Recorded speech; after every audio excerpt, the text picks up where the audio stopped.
Stop waiting for motivation to find you. Stop waiting for the perfect moment, the perfect feeling, or the perfect world. We have all been sold a lie.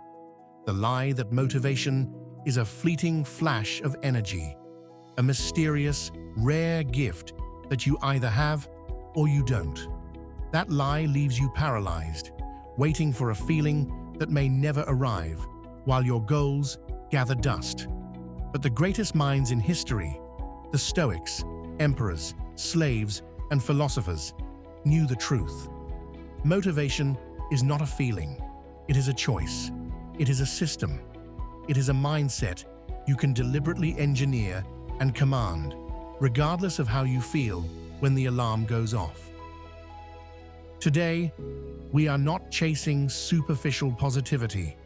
We are building the warrior's mindset. We are going to explore 10 Stoic secrets that transform motivation from a random emotional impulse into an unbreakable internal engine. These are the ancient, battle-tested techniques for igniting relentless discipline, cutting through procrastination, and finding an unstoppable drive that is entirely your own. Your ability to start, persist, and finally achieve your most ambitious goals is contained within these 10 secrets. This is your blueprint for unshakable internal power. So I urge you, stay with us until the very end. And if this quest for self-mastery and unstoppable motivation resonates with you, please consider subscribing. It is the single most powerful way to ensure you never miss any of our future lessons on cultivating unyielding strength and wisdom. Secret 1: the fire of duty, motivation beyond desire. Most people wait to feel like doing the work. They are chasing motivation based on desire. I'll work out when I want to. I'll start that project when I feel inspired. The first Stoic secret is the fire of duty. True motivation is rooted not in fleeting desire, but in uncompromising commitment to duty and virtue. Ask yourself, what is my highest duty right now? Is it to your future self, to the people who depend on you, to your own potential? When you frame the task, whether it's disciplined work, difficult communication, or rigorous training, as a moral duty, it instantly transcends your mood. The Stoic does not ask, "Do I feel like this?" They ask, "Is this required of the person I intend to be?" You don't train because you feel good. You train because it is the duty of a disciplined person. You don't procrastinate because it is the duty of a focused mind to begin. Anchor your drive in principle, not emotion. Secret 2: the Inner Citadel, controlling the engine room. The world is designed to distract you. Every notification, every political argument, every piece of gossip is a deliberate attempt to hijack your attention, your most valuable asset. The second secret is building the Inner Citadel, the absolute command center of your mind.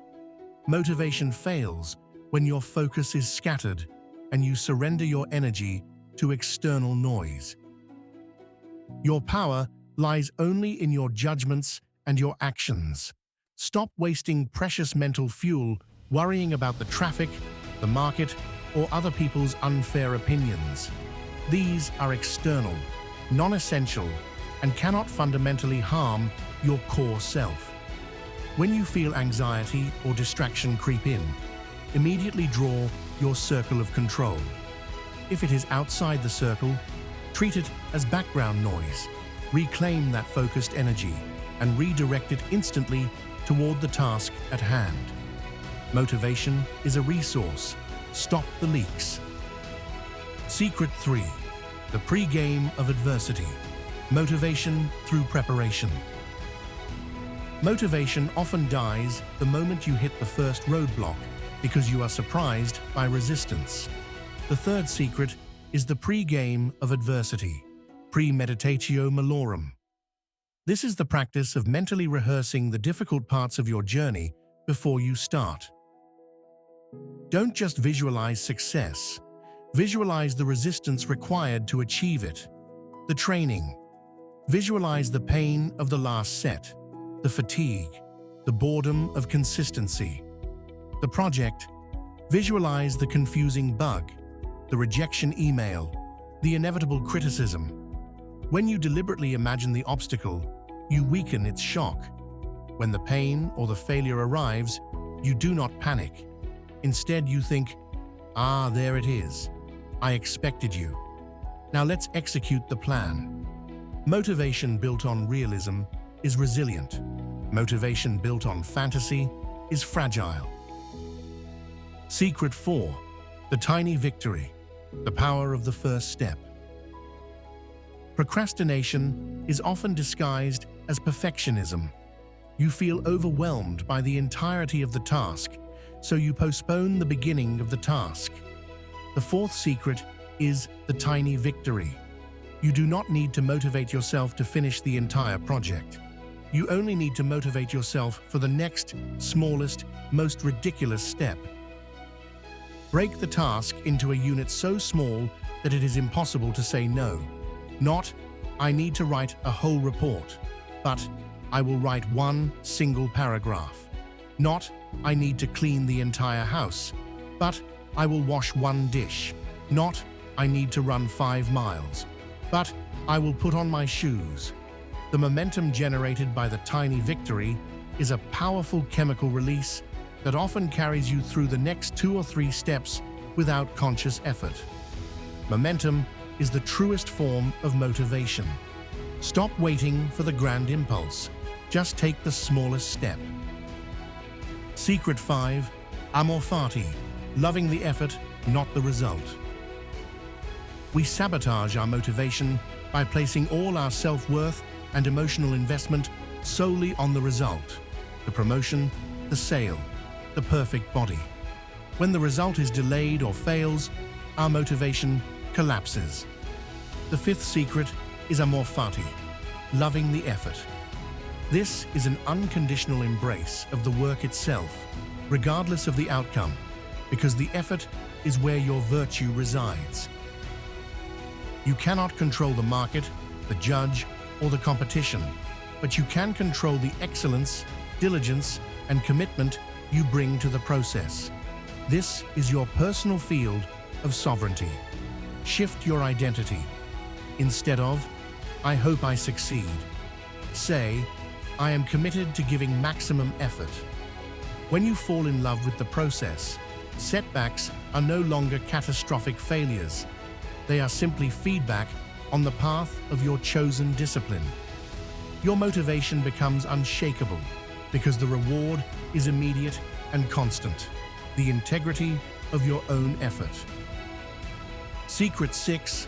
The weight of mortality, the ultimate deadline.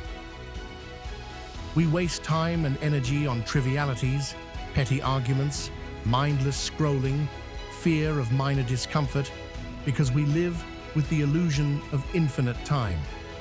The sixth secret is the weight of mortality, memento mori.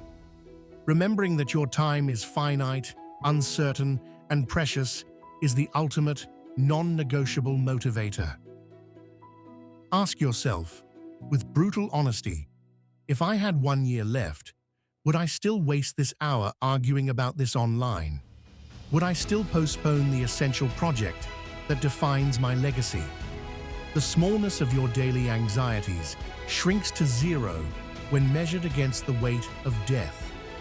Let this certainty be the judge of your priorities. It is not morbid, it is liberating. It cuts through the trivial and ignites a fierce sense of urgency to execute what matters now. Secret 7. The courage of imperfection, overcoming procrastination. The final layer of procrastination is the fear of failure, which is often the fear of judgment. We wait to start until we know we can execute perfectly, which means we never start at all. The seventh secret is the courage of imperfection. A Stoic understands that progress is the only virtue, and progress is inherently messy. You must choose to be a beginner, to embrace the awkwardness, the failure, and the low quality of your first attempts. The master has failed more times than the beginner has even tried. Your job is not to be perfect. Your job is to be present and persistent. Start badly. Ship the rough draft. Take the awkward step. This acceptance of imperfection releases the emotional paralysis and allows you to gain the necessary feedback for the next attempt. Start where you are, use what you have, and trust the process of refinement. Secret 8. The generosity of discipline, the gift to your future self. Most people view discipline as a form of self-punishment, a painful restriction of freedom. This perspective makes motivation feel like a chore. The 8th secret is the generosity of discipline. Discipline is the highest form of self-care and self-respect. Every disciplined choice you make today, saying no to the distraction, prioritizing the hard work, managing your time well, is a profound act of generosity toward your future self. You are removing obstacles, reducing stress, and building freedom for the person you will become tomorrow. When you reframe hard work as a gift, not a burden, you ignite a powerful, virtuous cycle of motivation. You become motivated by love for your own potential, not fear of inadequacy. Discipline is the cost of freedom. Secret 9. The mentor in the mind. Consulting your highest self. When faced with a paralyzing choice or a moment of weakness, we often fall back on our lowest, easiest instincts. The 9th secret is the mentor in the mind. The Stoics constantly consulted an internal figure, a perfect version of themselves, a past hero, or a great philosopher, to guide their actions. When motivation wavers, immediately pause and ask, what would my wisest, most disciplined self do in this exact moment? This simple mental consultation pulls you out of your current emotional state and forces you to rise to the occasion. It externalizes the decision, allowing your reason to override your momentary weakness. You are not starting from scratch. You are standing on the shoulders of your highest potential. Consult your integrity before you consult your comfort. Secret 10. The unconditional start, the commitment to action. We have built the warrior's mindset on duty, control, preparation, and effort. The final, most powerful secret is the ultimate commitment to action. The 10th secret is the unconditional start. Motivation will never be perfect. You will never feel 100% ready, inspired, or energetic. That's okay. Your commitment is not to the feeling. Your commitment is to the action. You must decouple your behavior from your mood. When you commit to the unconditional start, you make a solemn vow. I will begin, regardless of the internal resistance. You recognize the resistance is part of the process, not a sign to quit. You will execute the first small step, and you will trust that the momentum will follow. You are the master of your mind. You command your motivation. Go forth and begin. You have now internalized the 10 Stoic secrets to unlocking unstoppable motivation. These principles are not passive. They require consistent, muscular effort. Your strength is not measured by the size of your dream, but by the unwavering discipline you bring to the ordinary days. If this blueprint for the warrior's mindset has ignited a spark within you, please let us know. Hit the like button. Share this video with someone who needs to exchange fleeting desire for unbreakable internal power. And to continue building this unshakable engine of motivation, please subscribe to our channel. Join our community dedicated to making self-mastery a practiced reality. Let your commitment to action be known. Leave your personal vow in the comments. I command my motivation. Thank you for choosing to be unstoppable.